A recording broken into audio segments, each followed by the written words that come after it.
আমার দুষ্টু মিষ্টি ভালোবাসার বন্ধুরা কেমন আছো সবাই? আশা করি অনেক অনেক ভালো আছো। আমি তোমাদের নীলু আপু চলে এসেছি নতুন গল্প নিয়ে। আজকের গল্পটি শুনলে তোমাদের দাঁড়িয়ে যাবে, তাই গল্পটি শোনার আগে অবশ্যই হেডফোন ব্যবহার করো। আমার বড় এক ভাই আর আমি যে ঘটনাটা বলতে যাচ্ছি তা আমার বড় ভাবিকে নিয়ে। বড় ভাই বিয়ে করে 2003 সালে, আর ভাইয়া বিয়ে করে। আমার ভাবির পরিবারের সবাই মিরপুরেতেই থাকে, আর বিয়ে দেওয়া হয় একই জেলাতে, মানে ঢাকাতে। আমি যখন ভাবির প্রতি দুর্বলতা অনুভব করি তখন তার বয়স 23 বছর। বিয়ের পর ভাবির হঠাৎ করে বেড়ে যায়, আর বেড়ে যাওয়ার কারণে ভাবিকে আগের চেয়ে আরও বেশি সুন্দর লাগত। ভাবি দেখতে যেমন সুন্দরী ছিল তেমনই তার গঠনটাও। ভাবির যে অংশটা আমার সবচেয়ে ভালো লাগত তা হলো তার দুটি, তবে তখন এসব নিয়ে কখনো ভাবিনি। তবে ভাবির যখন একটা ছেলের জন্ম হয় তখন আমি লুকিয়ে লুকিয়ে ভাবিকে দেখতাম। যখন সে তার বাচ্চাকে খাওয়াতো আমার খুব লোভ লাগত। ভাবতাম, ইস, আমিও যদি খেতে পারতাম। কিন্তু আমার স্বপ্নটা স্বপ্নেই রয়ে যায়। তবে আমি হাল ছাড়িনি, সুযোগের অপেক্ষায় ছিলাম, আর একদিন সেই সুযোগটা এসে গেল। দিনটি ছিল 2004 সালের এপ্রিল মাসের 21 তারিখ। হঠাৎ করে ভাবি বলল যে ভাবির নাকি খুব শরীর খারাপ, বুকে নাকি অনেক ব্যথা করছিল। দেরি না করে তাড়াতাড়ি আমি ডাক্তার সাথে করে নিয়ে যাই, কারণ বড় ভাই তখন বাড়িতে ছিল না, আর বড় ভাই ব্যবসার কারণে থাইল্যান্ডে গিয়েছিল। তো ডাক্তার গিয়ে ভাবিকে দেখে বলে দেরি না করে ভালো একজন হার্টের ডাক্তার দেখাতে। আমি ঘটনাটা বড় ভাইকে জানাই। বড় ভাই আমাকে বলল যে ভালো কোনো হসপিটালে নিয়ে যেতে। আমি তখন একটা প্রাইভেট কার করে মিরপুর থেকে ভাবিকে নিয়ে সৌরওয়ার্দী হসপিটালের উদ্দেশ্যে রওনা হই। হসপিটালে পৌঁছাতে পৌঁছাতে আমাদের প্রায় কয়েক ঘন্টা লেগে যায়। আমি ভাবিকে নিয়ে আমার পরিচিত একজন হার্টের ডাক্তার দেখায়। ডাক্তার ভাবিকে দেখে কিছু টেস্ট দিল আর আমাকে কিছু ওষুধ নিয়ে আসতে বলল। আমি ভাবিকে টেস্টগুলো করিয়ে ওষুধ নিয়ে আসি। ডাক্তার ভাবিকে একটা স্যালাইন দিল, যা শেষ হতে প্রায় রাত 8টা বেজে যায়। স্যালাইন শেষে ভাবিকে কিছুটা ভালো মনে হলো। ডাক্তার ভাবিকে দেখে আরও কিছু ওষুধের নাম লিখে দেয়, আর একটা ব্যথা কমানোর মলম নিয়ে আসতে বলে। আর মলম দিয়ে বলে রাতে ভালো করে মালিশ করতে ব্যথা কমে যাবে। আর বলল পরদিন আবার নিয়ে যেতে টেস্ট রিপোর্টগুলো দেখে ফাইনাল প্রেসক্রিপশন দেবে। ডাক্তারের কথা শুনে আমি তো মনে মনে খুশি, কারণ আজ হয়তো সেই দিন যে দিনের অপেক্ষা আমি অনেক আগে থেকে করছি। আমি ভাবিকে আমার মনের কথা বুঝতে না দিয়ে জিজ্ঞেস করলাম, ভাবি এখন কি হবে, রাতে কথায় থাকবো আমি? ভাবি অনেকভাবে বলল, এক কাজ করো, তুমি যেহেতু থাকতেই হবে, চলো কোনো হোটেলে গিয়ে উঠি, এই রাতটাই তো মাত্র, কোনো রকম কাটাতে পারলেই চলবে। আমার তো ভাবির কথা শুনে আকাশের চাঁদ পাওয়ার মতো অবস্থা। তাহলে বাসাতে আমি জানিয়ে দেই, কি বলো? ভাবি, হ্যাঁ তাই করো। আমি বাসাতে আর বড় ভাইকে ফোন করে সব জানাই। বড় ভাই থেকে যাওয়ার জন্য বলে। আমি ডাক্তারের দেয়া ওষুধগুলো আর মলমটা নিয়ে বাইরে থেকে খাওয়া দাওয়া সেরে ভালো দেখে একটা হোটেলে উঠি। হোটেলে ওঠার পর আমি ভাবিকে বলি, তুমি আগে ফ্রেশ হয়ে নাও, তারপর আমি তোমার মলম মালিশ করে দেব। ভাবি আমার কথা শুনে একটু লজ্জা পেল, আর বলল, তোমার মালিশ করতে হবে না, আমি নিজেই মালিশ করতে পারবো। এ কথা বলার সময় ভাবির মুখে মুচকি হাসি ছিল। আমি বললাম, তুমি আগে গিয়ে গোসল করে নাও, তারপর দেখা যাবে। ভাবি গোসল করার জন্য বাথরুমে চলে যায়। আমি ভাবতে থাকি কিভাবে শুরু করব। এইসব কথাগুলো ভাবছিলাম, আর তখনই ভাবি গোসল শেষে বাথরুম থেকে বের হলো। ভেজা ভাবিকে দারুণ লাগছিল। আমি এক দৃষ্টিতে তার দিকে হাঁ করে তাকিয়েছিলাম। সে আমার অবস্থা দেখে বলল, ভাবি, এভাবে হাঁ করে তাকিয়ে কি দেখতেছ? ভাবি, সত্যি কথা বলতে কি তোমাকে আজ অনেক সুন্দর লাগছে। ভাবি, আজ কেন? আগে বুঝি আমাকে সুন্দর লাগতো না? তা না, আজ একটু বেশি সুন্দর লাগছে তোমাকে। ভাবি, যাও, আর পাকামো করতে হবে না, গোসল করে নেও। তাই তো, আমি তো ভুলেই গিয়েছিলাম বলে তাড়াহুড়ো করে বাথরুমে ঢুকে গেলাম। গোসল শেষে হাফ প্যান্ট পরে যখন বের হলাম তখন ভাবি আমার দিকে তাকিয়ে মুচকি মুচকি হাসছিল। এখানে হাসার কি আছে? ভাবি, কি, আমি তো হাসিনি।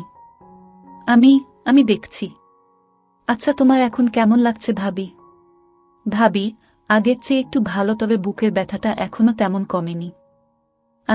তুমি ওষুধগুলো খেয়ে শুয়ে পর, আমি তোমার শরীরে মালিশ করে দেব, দেখবে কমে যাবে। ভাবি, বললাম না আমি নিজেই মালিশ করতে পারবো, তোমাকে কষ্ট করতে হবে না, বলে ভাবি ওষুধগুলো খেল। তুমি পারবে না? কেউ কি নিজের শরীর মালিশ করতে পারে? অর্থা বাড়াবাড়ি না করে সুন্দর করে লক্ষ্মী মেয়ের মতো শুয়ে পড়ো। ভাবি আর কি করবে, আমার বায়নার কাছে হার মেনে শুয়ে পড়ল আর বলল, অনেক তো মালিশ করার শখ, আজ দেখব কেমন মালিশ করো। আমি বললাম, ও মা, তুমি কাপড় পরে থাকলে মালিশ করব কিভাবে? ভাবি, আমি তোমার সামনে কাপড় খুলতে পারবো না।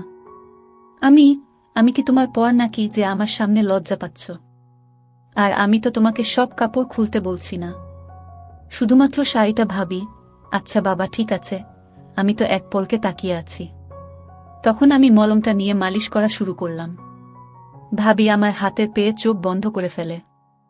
আমি আস্তে আস্তে তার চারপাশে মালিশ করতে থাকি। আমি ভাবিকে জিজ্ঞাসা করলাম, ভাবি, এখন কেমন লাগছে তোমার? ভাবি, অনেক ভালো লাগছে। তুমি নিজেই করতে পড়তে এমন মালিশ? ভাবি, কখনো না। তাহলে তখন তো খুব বলছিলে তুমি নিজেই মালিশ করতে পারবে। ভাবি, এমনি বলেছিলাম। সত্যি কথা বলতে কি, তোমাকে বলতে আমার লজ্জা করছিল। এখন লক্ষ্মী মেয়ের মতো চুপ করে শুয়ে থাকো, আমি ভালো করে মালিশ করে দেই, দেখবে তোমার ব্যথা কমে যাবে। ভাবি, ঠিক আছে বলে চুপ করে শুয়ে রইল। দেখলাম ভাবি কিছু বলছে না, সাহস করে বললাম, ভাবি একটা কথা বলি। ভাবি, বলো।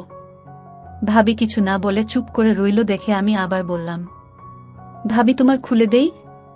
ভাবি, দেখো এগুলো ভালো না, তুমি আমার আপন দেবর, আর আমি কিভাবে তোমার সামনে অর্ধ হব? আর আমি তাড়াহুড়োর ভিতরে কিছু পড়িনি। এখানে তো তুমি আর আমি ছাড়া আর কেউ নেই। আর এখানে খারাপের কি আছে? আমি তো তোমার ওগুলো অনেকবার দেখেছি, তাই আমার সামনে লজ্জা কিসের? আমি তো শুধু তোমার ভালোর জন্য বলছিলাম। এই বলে একটু অভিমানের ভঙ্গি করে বললাম, থাক লাগবে না, বলে আবার মন দিলাম। ভাবি কিছুক্ষণ ভেবে বলল, ও মা, আমার দেবরটা দেখি আমার উপর রাগ করেছে, বলে আমার মাথাটা তার দিকে তুলে নিল আর বলল, ভাবি, আচ্ছা তুমি বুঝি আমাকে লুকিয়ে লুকিয়ে দেখতে? তবে দেখ দেবর ভাবি, এসব ঠিক না, আর কেউ জানলে আমার তো সর্বনাশ হয়ে যাবে, আমার ঘর সংসার সব শেষ হয়ে যাবে। তোমার কি মাথা খারাপ নাকি? আমি কেন কাউকে বলতে যাব? তোমাকে লুকিয়ে দেখার কি আছে? তোমার ছেলেটাকে যখন তুমি খাওয়াতে তখন তো আমি অনেকবার দেখেছি, তবে সেটা অনেক আগে। আর একদিন বড় ভাই যখন খাচ্ছিল তখন আমি দেখছি। ভাবি, আচ্ছা তাই বুঝি, এখন আমার এগুলো আবার কাছ থেকে দেখতে ইচ্ছে করছে। এই বলে ভাবি তার দিয়ে বলল, দেখো তোমার যত ইচ্ছে দেখো, আর এগুলোকে একটু ভালো করে মলম দাও। আমি তো খুশিতে ভাবি বসিয়ে দেই। তারপর দুই হাত দিয়ে ভাবির শক্ত শক্ত দুইটা ভাবিরগুলো দেখতে খুব সুন্দর ছিল। আমি মনের সুখে অনেকক্ষণ পর ভাবিকে বললাম, ভাবি তোমাকে একটা কথা বলি, রাগ করবে না তো? ভাবি, না, রাগ করব না। আমি তোমাকে অনেক ভালোবাসি। ভাবি, আমিও তোমাকে অনেক অনেক ভালোবাসি। আমি তোমার অনেক ভালোবাসি। ভাবি হতভম্ব হয়ে বলে, আমাকে কি? আমি সত্যি বলছি ভাবি, তোমাকে আমি সব সময় লুকিয়ে লুকিয়ে দেখতাম। ভাবি, কি বলছো তুমি এসব কথা? আর কি কি দেখেছ আমার? আমি বললে তুমি রাগ করবে না তো? ভাবি, না, করব না, বলো।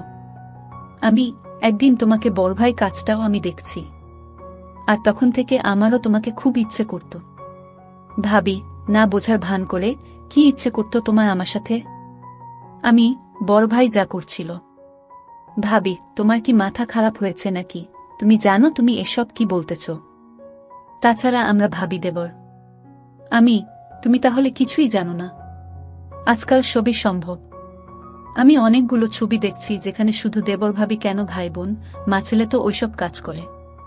ভাবি, আমি বিশ্বাস করি না, তুমি সব বানিয়ে বলতেছ। কসম ভাবি, আমি কিছুই বানিয়ে বলছি না, সবই সত্যি। প্রথমত আমিও বিশ্বাস করতাম না, কিন্তু যখন দেখলাম তখন বিশ্বাস না করে থাকতে পারিনি।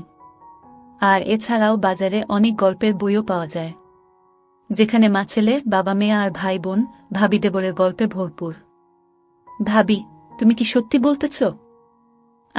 ভাবি, আমি কি তোমাকে মিথ্যে বলবো নাকি? আর কসমও তো করলামই। কসম করে কেউ কি মিথ্যে কথা বলে নাকি? ভাবি কিছুক্ষণ চুপ করে থেকে বলল, আচ্ছা ওইসব বাদ দাও। আমি বুঝতে পারলাম ভাবি কিছুটা দুর্বল হয়ে পড়েছে। তাই আমি এবার দেখি ভাবির শ্বাস ঘন হচ্ছে। আমি একবার উপরে যাই, আবার নিচে নেমে আসি। কিছুক্ষণ পর ভাবি আবার জিজ্ঞেস করে, ভাবি, আচ্ছা আমরা যা করছি তা কি ঠিক?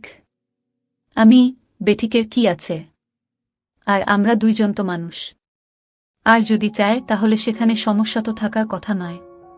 আর তুমি কি জানো পৃথিবী শুরু হয়েছে পারিবারিক খেলা দিয়ে। আগে তো দেবর ভাবির ভাই বোনের বিয়ে বৈধ ছিল, আর তা হতো অনেক ধুমধাম করে। আর অনেক জায়গায় বাবার যদি কিছু হয় ছেলে তার মাকে বিয়ে করে। এরকম আরও অনেক কাহিনী আছে।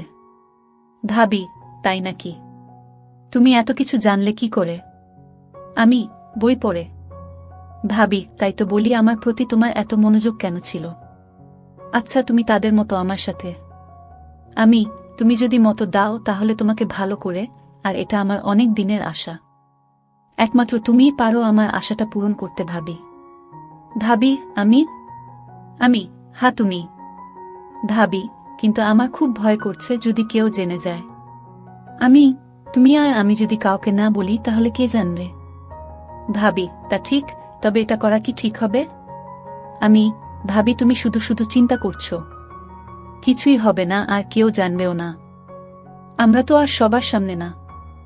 এসব কথা বলতে বলতে আমি ভাবির কাছে, তা ভাবি এতক্ষণ খেয়াল করেনি। পরদিন সকালে ফ্রেশ হয়ে হোটেল ছেড়ে দিয়ে আমরা নাস্তা করে হালকা মার্কেটিং করে সকাল 9টার দিকে আবার হসপিটালে যাই। ডাক্তার বলে চিন্তার কোনো কিছু নাই, রিপোর্ট নরমাল। তবে যে ওষুধগুলো দিয়েছি তা চালিয়ে যান, আর 1 মাস পর এসে আরেকবার চেক আপ করে নিবেন। আমরা ডাক্তার থেকে বিদায় নিয়ে বাসার দিকে রওনা দেই। আর ওই দিনের পর থেকে আমাদের প্রতিদিনই হয়ে থাকে।